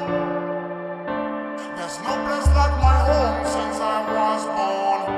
When I was young, the flavor is so strong. I've missed it so long now.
Pardon, on doit l'arrêter un peu plus tôt. Ça dure 6 minutes. Et ça, vous l'avez regardé en boucle, ce clip-là? Ah oui, ça, je l'ai regardé en boucle et je continue de le regarder en boucle. Tout me bouleverse en fait, à la fois dans la musique de The Blaze, les autres albums, mais particulièrement ce clip-là. On parlait du corps à l'instant avec Didier Castino, et là on est vraiment. Quand on arrive à Alger, moi la première fois où je suis arrivée à Alger, hélas, je n'ai pas pu y aller par bateau, donc ça je me promets de le faire un jour. Je suis arrivée par avion, ce qui était une erreur, mais j'ai pas eu le choix.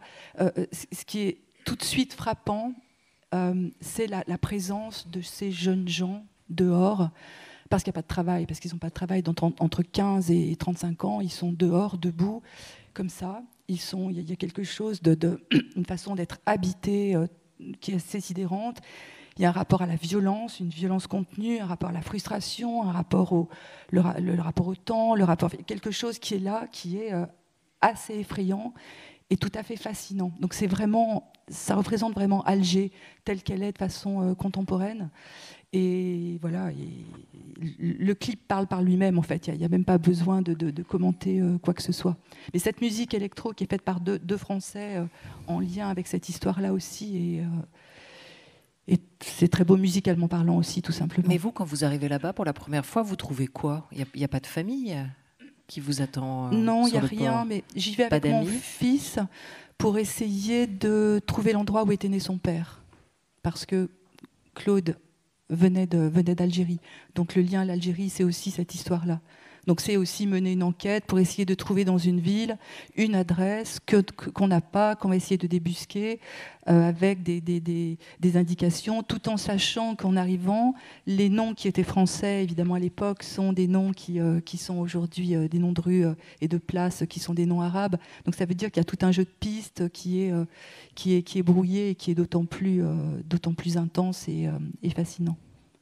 Est-ce que la guerre, Brigitte Giraud, cette guerre que vous racontez dans Un loup pour l'homme, cette guerre que votre père a connue, elle a aussi laissé des traces, vous pensez, des blessures, des fêlures sur votre génération et sur vous pour commencer? À travers ce non-dit peut-être, est-ce que vous pensez qu'il en est resté quelque chose qui a été constitutif pour vous? Je pense que c'est absolument fondamental parce qu'on sait très bien comment le silence dans une famille, qui soit dû à la guerre, qui soit dû à l'exil, qui soit dû à tout un tas d'autres choses, ou un secret de famille évidemment est quelque chose qui va générer du malaise, du déséquilibre et puis de l'écriture. Donc je pense que c'est la base de tout.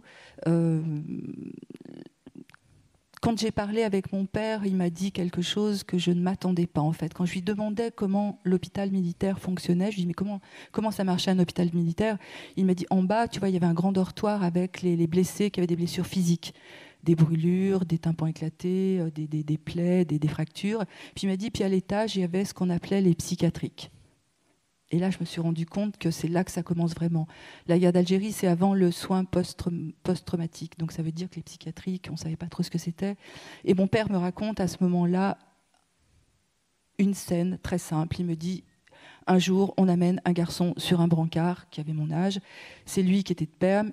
Il était très amoché. Il me dit, je lui ai tenu la main et je lui ai dit, t'inquiète pas, on va te sortir de là. Et puis j'ai compris par la suite, donc ce garçon, ils ont dû l'amputer, ce garçon ne pouvait plus parler. C'est comme ça que j'ai construit le troisième personnage que je nomme Oscar dans le livre. Et là, je comprends que le grand chagrin de mon père, c'est pas tant, par exemple, d'avoir tenu un fusil ou d'avoir vu des scènes de torture ou ce genre de choses, même si ça a sûrement eu lieu. Mais je pense que son grand drame, c'est de ne pas avoir pu sauver. C'est un livre qui parle de la révélation du soin. Et je pense que quelqu'un qui soigne, un médecin ou un infirmier, quelqu'un qui est près du corps des autres, là encore le corps est près de la souffrance de l'autre, quand il est confronté à son impuissance à sauver, c'est là que ça existe vraiment. Et il y a pas mal de médecins qui disent cela. Donc je pense que ce rapport à l'Algérie, ce rapport au silence, ce rapport au corps, ce rapport à l'impossibilité de sauver l'autre est forcément quelque chose qui va générer l'écriture comme peut-être quelque chose qui pourrait sauver un petit bout décidément sur ce divan. Je m'autorise plein de choses. Et parler et sortir du silence, ça peut être aussi chanter. C'est ce que cette génération aussi d'après a fait pour essayer de briser ce silence-là. Rachita ? Il revient dans ma mémoire des souvenirs familiers. Vous savez où bien? Douce France, cher pays de mon enfance, bercé de tendre insouciance, je t'ai gardé dans mon cœur. Non mais ça vous va ou pas? Il y en a qui n'ont rien compris, il y en a qui grincent des dents. Hein? On touche au patrimoine, hein? Mais c'est le nôtre aussi, hein? Oui ou non? Si vous êtes là, vous êtes d'accord avec nous, merde? Oui? Charles Trenet, on peut le chanter, nous? Ouais? Non? Il y a des Arabes qui disent non. Non? Je sais qu'il y a des racistes arabes hein, aussi, hein? Hein? Il y a aussi tout le monde est raciste, je crois, hein? Faut pas non plus croire que tout le monde est parfait. Il revient à ma mémoire des souvenirs familiers. Il revient à ma mémoire des souvenirs familiers.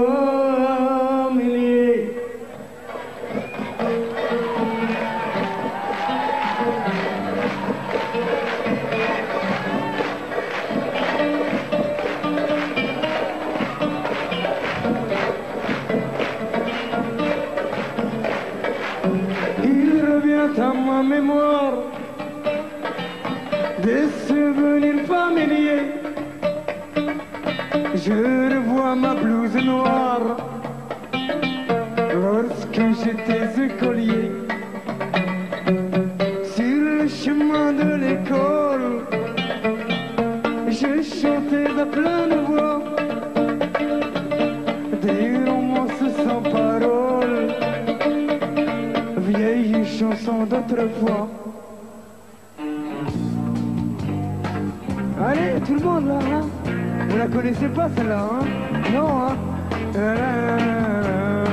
Non? Je t'aime. Ah, bah, Jérôme, c'est bon, hein?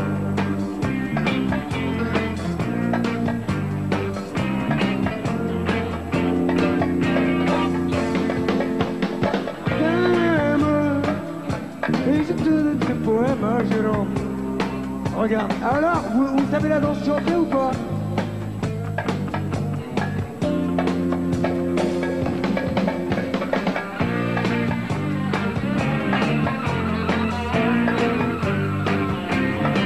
Douce France, au cher pays de mon enfance, et où je te donne ces poèmes, et où je te donne ces poèmes, il y a Douce France. Et dans la joie et la douleur, il y a tout franchi le pays de mon enfant.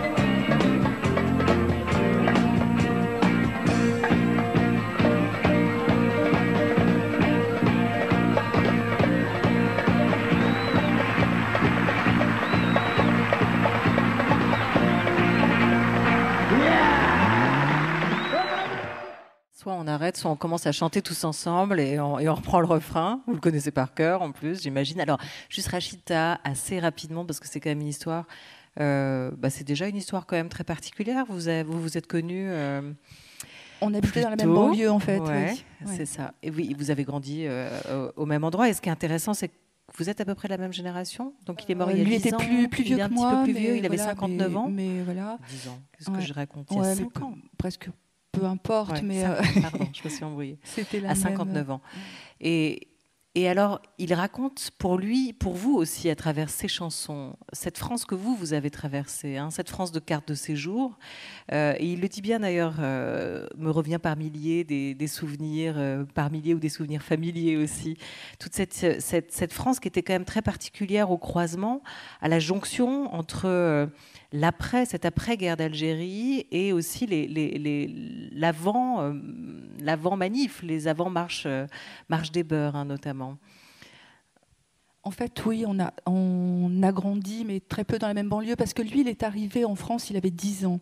Il est né près d'Oran, il est arrivé en Alsace, et puis ensuite, son père a été licencié, son père était venu en avant-poste, comme souvent dans les familles algériennes à ce moment-là. Ensuite, ils sont arrivés dans la banlieue lyonnaise, c'est là qu'on s'est rencontrés. Et moi, mes premiers concerts, c'était Rachita et Carte de séjour qu'on a vus. Et ensuite, ce qui les a vraiment fait connaître, c'est la reprise de 12 France de Charles Trenet, même si avant, il y avait eu Zoubida et d'autres tubes extrêmement...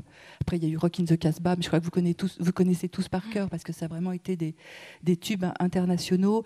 Et donc, il y a eu autour de Carte de séjour et de Rachita un rapport à la chose politique, mais eux étaient assez doubles et assez, assez ambigus par rapport à ça, parce qu'ils voulaient être un groupe de rock avant tout, de la musique, point barre, et non pas de la musique rail ou de la musique venant de là-bas, mais même s'ils ont repris du Chabi, ils voulaient être un groupe de rock avant tout, c'est ce qu'ils ont été, mais ils ont été mêlés dans les années 80 à tous ces mouvements politiques, et eux, ils ont été à l'origine aussi de la marche des beurs qui est partie des Minguettes à Vénissieux en 1983.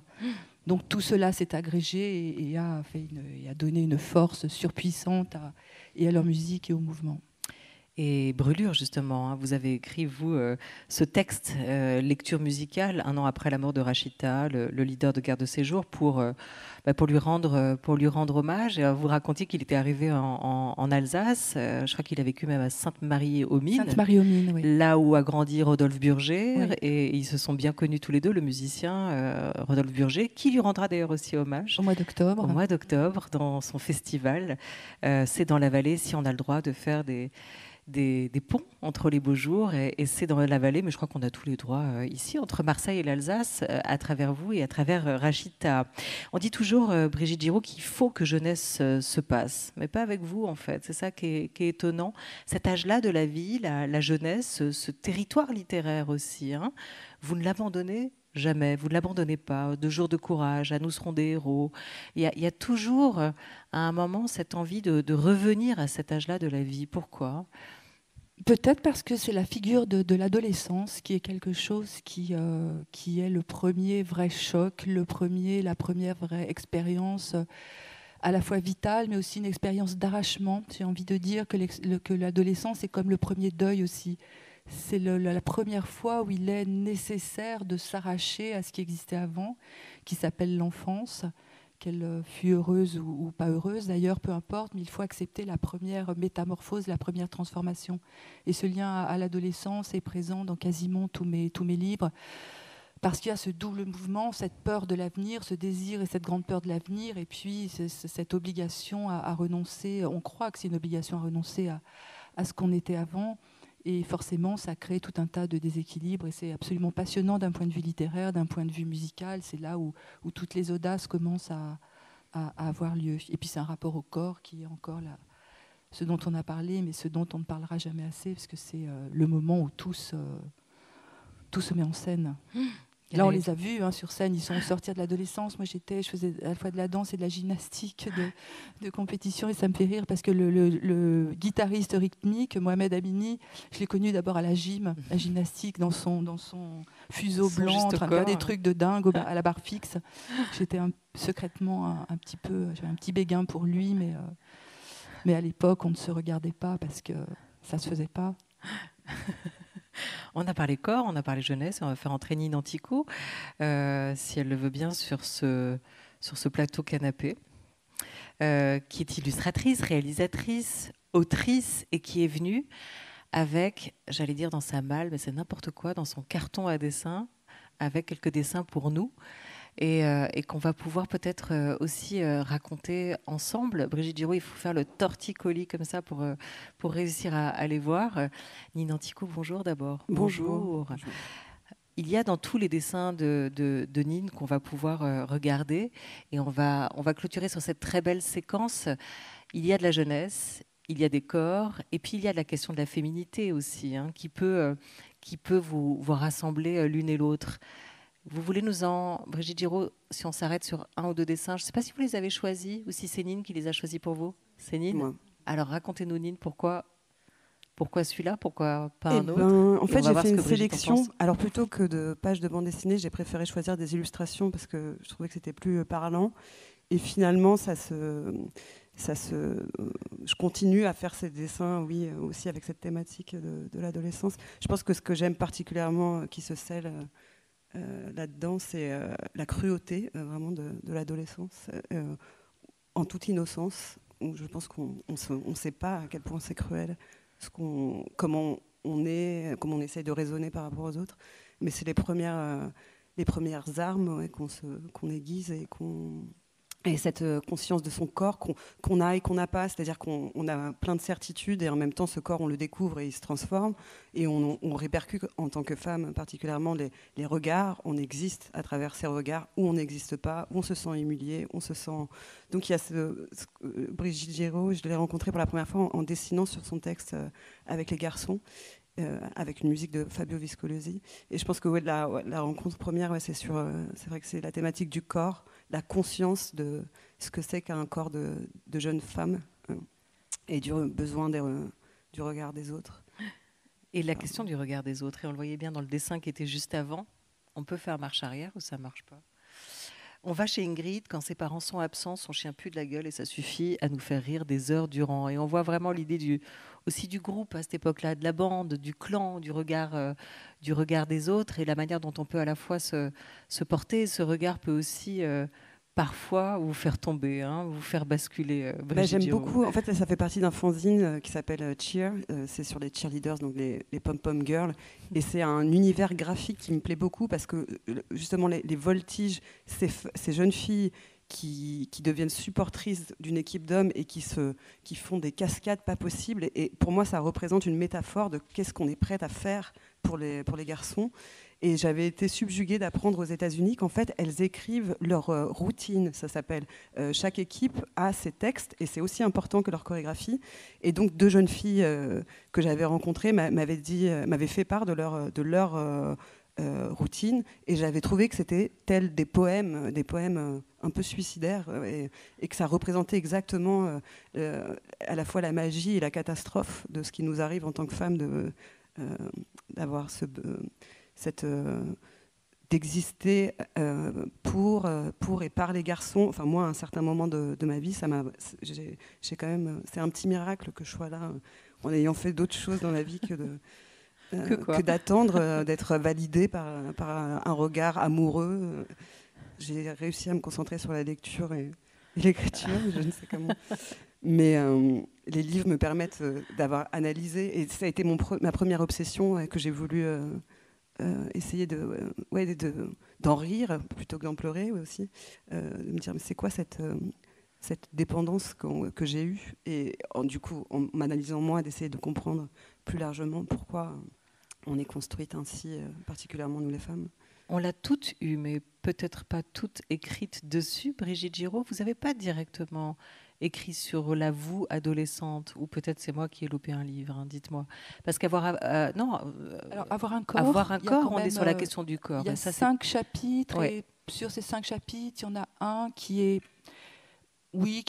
consacré pas tant à l'adolescence que à cette période que je nomme pas forcément l'adolescence. Mais sur le roman de votre adolescence à vous Non, alors on trouve des choses dans Avoir un corps, on trouve des choses dans Avec les garçons, justement la lecture sur Et laquelle dans Une année étrangère aussi, Ah oui, Une année étrangère, si, bien sûr, oui, Une ça. année étrangère, c'est une jeune fille qui a déjà 17 ans, qui part vivre une année au pair en Allemagne et qui va essayer de se réinventer dans une autre langue. Donc là, c'est à la fois le corps étranger, mais aussi la langue étrangère. Mais moi, ce que j'aime beaucoup dans le travail de Nin, c'est aussi le rapport à l'ironie, le rapport à la transgression. C'est toujours très, très osé. Souvent, je me dis que tu oses des choses que moi, je n'ose pas. Mais par le dessin, il y a un décalage qui permet peut-être davantage, parce que c'est moins souligné avec les mots. On n'est pas tout à fait dans le même type de... Tout à l'heure, je parlais de... Un homme, ça s'empêche. Le dessin permet de peut-être d'empêcher un petit peu moins. Oui, c'est vrai que c'est comme une petite couverture aussi. Ça permet de montrer ce qu'on ne dit pas et inversement. Et là, je me suis posé la question. J'avais fait parvenir un texte à Brigitte, pas pour son regard d'éditrice, mais plutôt son regard d'écrivaine. Et je me suis beaucoup posé la question de est-ce que c'était un texte qui devait rester à l'état de mots. Et finalement, j'en fais une BD qui sera ma prochaine bande dessinée. Et je me suis dit non, ce texte qui est très autobiographique et qui part de mon rapport au désir, justement, je vais faire ce que je sais faire. En fait, c'est utiliser et le dessin. C'est le rapport vraiment texte-image, moi, par lequel je me suis trouvée en tant qu'autrice. Et je pense que si je m'enlève l'image, il manquerait quelque chose. C'est vraiment mon mode d'expression qui me permet de garder une distance et de trouver un décalage. Ouais. J'adore le décalage que permet un simple sous-texte. C'est d'ailleurs comme ça que j'ai commencé à dessiner, en faisant un dessin et une petite phrase. Et si on change cette petite phrase, le dessin n'a plus le même sens. Un sous-titre donne un tout autre regard. Et là, Brigitte Giraud, vous mettriez quel sous-titre, vous, sur ces dessins illustrations plutôt de Nin Antico? C'est un petit peu ce que vient de dire Nin, c'est-à-dire le fait de se cacher face au désir, la peur de ne pas être regardable et d'observer. C'est vraiment l'histoire du dedans, du dehors, hein, de comment j'apparais. Nin a beaucoup travaillé aussi sur tous ces rapports de transgression par rapport à la femme, par rapport à son désir et par rapport au lien à la femme icône, sainte, ou la femme putain. Enfin, il y a tout cet aspect-là dans tes dessins et je trouve que tu vas toujours très loin parce que tu fais partie des rares qui osent exposer des choses qui sont toujours très drôles. Il y a toujours l'humour qui permet de s'en tirer. Et là, là on est encore. Oui, voilà. avec le petit bracelet en bas à droite, oui, qui donne un tout petit élément. Dans tout ce que tu disais, et même dans ton dernier livre, enfin moi, il y a aussi, je pense que mon attachement à ton écriture, vient de le besoin du détail, que la vie est faite de détails et que même la grande histoire, ça va être les anecdotes qui nous font rentrer dans l'histoire et nous approprier l'histoire. En fait, sinon ça reste de la mythologie grecque. En fait, il faut qu'on sache quelle chaussure faisait mal aux pieds à Zeus et qu'il fait. Je trouve que ça nous met. Voilà, la vie est faite de ça, de ces petits aléas. Et en fait, moi, j'essaye de rentrer dans les histoires par le corps, en fait, souvent aussi, et par le détail. Et il y a aussi un rapport au temps que je trouve que j'ai envie d'explorer un peu comme tu le fais. On en avait parlé juste après cette revue à Paris. Le rapport au temps dans le texte de Vivre vite, je le trouve passionnant, cette obsession de remplir comme il faut son temps, et que si on le fait pas, si on n'utilise pas cette vie très bien, eh bien c'est comme un gros gâchis. En fait, c'est-à-dire que chaque journée est comptée et il faut organiser ce Tetris. Voilà, c'est une digression. Ça, vous le ressentez? Ça, vous le ressentez aussi? Oui, je le ressens. Ouais, on a partagé tout de suite. Ouais. Ouais, en fait, quand j'ai su qu'elle était prix Goncourt, j'étais à la fois ravie pour elle et en même temps, je me suis dit, oh mon Dieu, comment elle va faire pour vivre toutes les rencontres et toutes les choses que ça demande ensuite de parler de ce qu'on fait et de plus faire, d'être en train de parler de ce qu'on a fait, qui pour moi est un temps qui est pris pour ne pas, où on ne fait pas, en fait. Ouais. Et alors, comment vous avez fait, Brigitte Giraud? Vous avez mis votre vie entre parenthèses pendant 1 an? Oui, mais il y a pas. Alors, il y a 2 vies, comme je le disais tout à l'heure, mais il n'y a pas une vie séparée qui serait la vie sans l'écriture, dissociée de l'écriture, et la vie dans l'écriture. Tout est quand même en permanence imbriqués, l'un s'abreuve à l'autre, etc., etc. Mais est-ce que tu as écrit, par exemple, cette année? Ah ben non. Non, j'ai lu beaucoup dans les trains, donc c'est déjà magnifique de pouvoir lire beaucoup. Mais lire et écrire, c'est pas si loin. Enfin, non, le Tetris dont tu parles est assez intéressant parce on souffre peut-être. Alors tout le monde ne souffre pas sans doute de cette pathologie-là, mais en effet de remplir, qu'une journée soit remplie et qu'elle soit remplie de choses qui aient du sens et l'histoire de l'agenda, les cases de l'agenda, ce qui est libre dans l'agenda. Est-ce que tu as une journée de libre? Voilà, c'est ça. Et la journée de libre, vite, elle est remplie, donc il n'y a plus rien de libre. Mais en même temps, quand c'est trop libre, on est perdu. Quand c'est trop plein, on est perdu. Enfin, on est facilement perdu. Ouais. Jamais contente. On n'a pas parlé des corps vieillissants. De vieillir, ça vous va, à toutes les deux? Oh ben non. Oui, je suis en train de... En fait, c'est très facile quand on est jeune de dire qu'on n'a pas peur, mais à 15 ans, à 16 ans, ouais. Comment? Ce corps, il est problématique à 14, à 15 ans, à 16 ans, quand il faut l'appréhender. Oui, mais c'est pas de la même façon. Parce que je pense j'ai l'impression qu'il y a un sentiment d'immortalité qui reste jusqu'à. Je ressens depuis peu le fait que non, en fait, c'était pas une légende. Le corps vieillit, et c'est vrai que. Oui, c'est ça, avoir un corps. Ouais. Non, c'est pas évident du tout. J'ai envie de lire La vieillesse de Beauvoir. Ce sera mon prochain achat d'ailleurs. Qu'elle a écrit à 50 ans quand même, je crois, La vieillesse. Donc c'est pour. Il se passe un truc direct à 50 ans. Ouais, en fait, à 50 ans. Tout à coup, je ne sais plus qui a dit, tout à coup, il y a des écailles sur le visage. Ouais. On se couvre d'écailles. Je ne sais plus qui a dit ça il n'y a pas longtemps, mais je trouvais ça très, très, très drôle. Merci beaucoup, Nina Antico. De rien, j'ai complètement digressé sur vous avez le été planning, l'agenda. Vous avez été parfaite. Et pour conclure, restez avec nous. C'est Brigitte Giraud qui va nous faire une dernière lecture, 3 minutes. Et si vous le voulez bien. Non, on est toujours en retard avec moi, mais on ne les regarde pas. Ceux qui tiennent l'horloge tout là-haut. 3 minutes. On a commencé un peu en retard. Presque à la fin du livre, et c'est un petit chapitre qui s'appelle l'éclipse. Tout le monde parlait de l'éclipse. Tu n'aurais pas imaginé. Chacun cherchait les lunettes appropriées pour regarder le soleil supposé disparaître derrière la lune en pleine journée.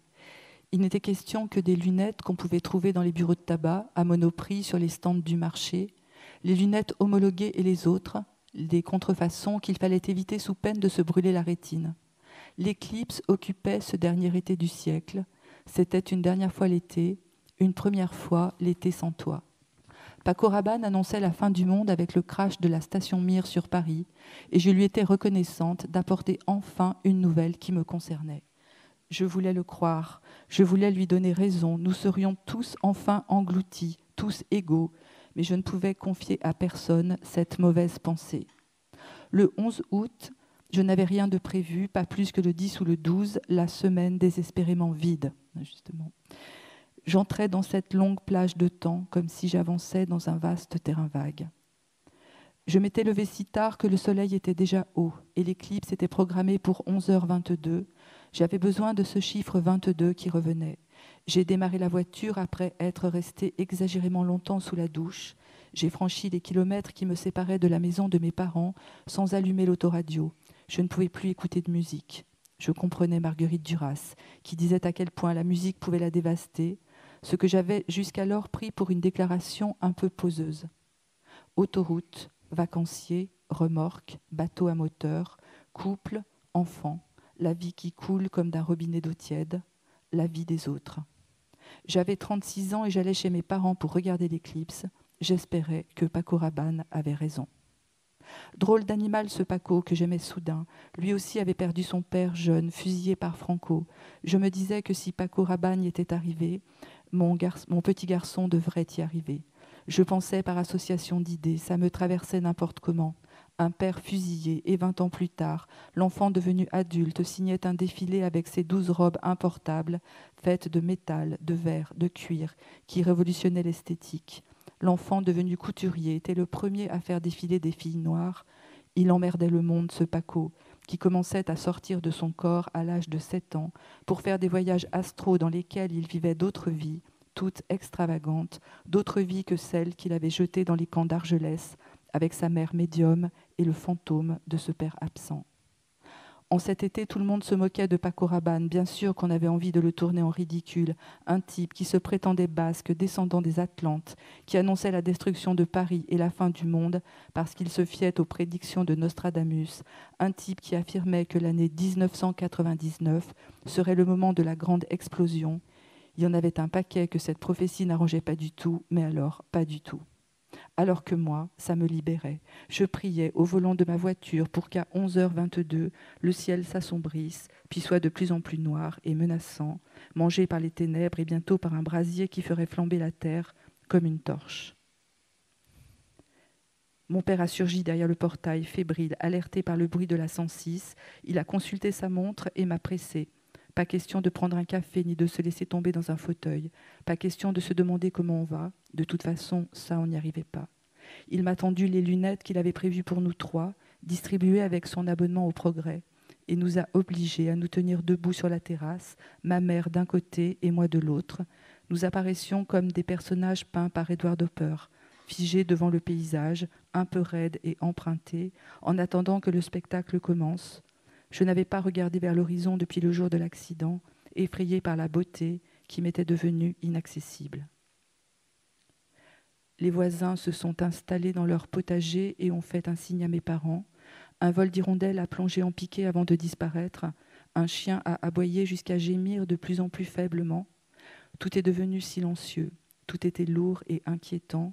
La chaleur de la terrasse a reflué et l'ombre a gagné. Merci mille fois à vous, malgré le soleil, grâce au soleil, d'être venu vous réfugier dans la littérature avec nous. Merci.